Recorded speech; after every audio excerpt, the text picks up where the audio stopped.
استعدادات المغرب لأمم إفريقيا. ملعب مولاي عبد الله بعد التجديد.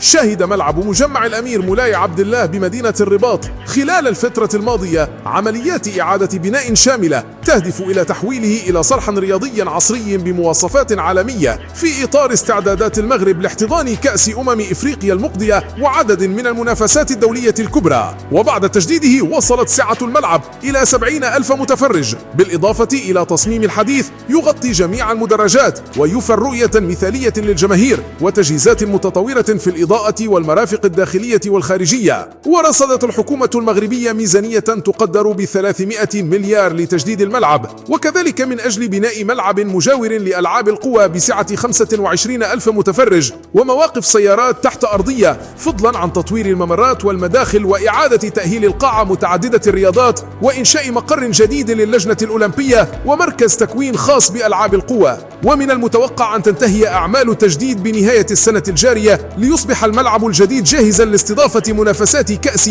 إفريقيا.